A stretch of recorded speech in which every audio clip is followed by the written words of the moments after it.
Hello everyone, today we're going to be looking at my new remote control module board that's available on my website for $19.99. And I'm going to quickly walk you through the steps of everything that it does. Now, for starters, let's just turn the entire board on.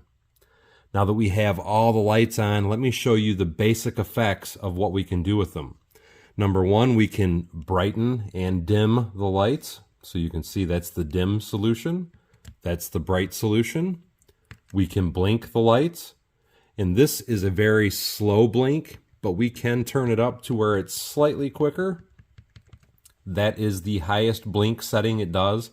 And it's more of a pulse than it is an actual blink, but it's still a really cool effect.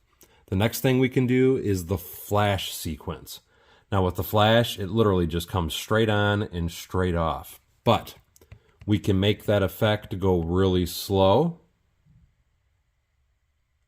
or we can speed it up to where it's like a strobe in a light nightclub, and it would just be a crazy effect. It almost gives you the illusion you could put this on, say, blaster guns on your minifigs, and it would look like they're shooting little blasters out the end of their gun.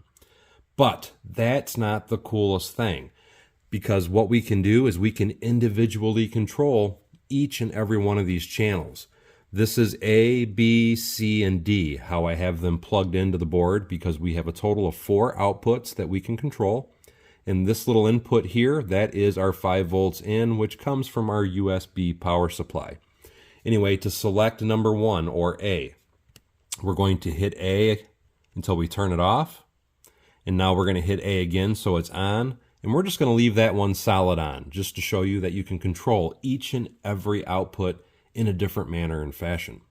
Now let's do B. And again, you want to hit it twice to turn it off. Hit it one more time to turn it on. Now you're controlling just that channel. And now let's make that one blink. So we're going to do that one in a blink mode. And we're going to turn it up a little bit and give it its maximum brightness so it's doing like a slow pulse. Now let's select C. So again, hit it twice to turn it off, one more time to turn it on, and now we know we're just controlling channel C. And we're going to make that one, let's see, let's just dim that one out. Let's just dim it out like that.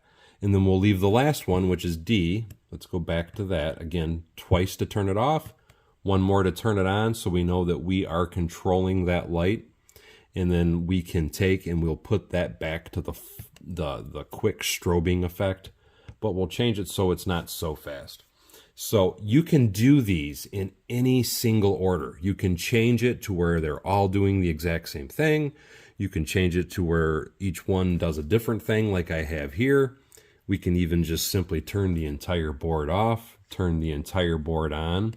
And if we want, let's say channel C. So again, we're going to turn it off, turn it on so we have control of it. And we're just going to make that one a flash. So you can do a multitude of different things with this one board and control a multitude of different lighting effects in a building.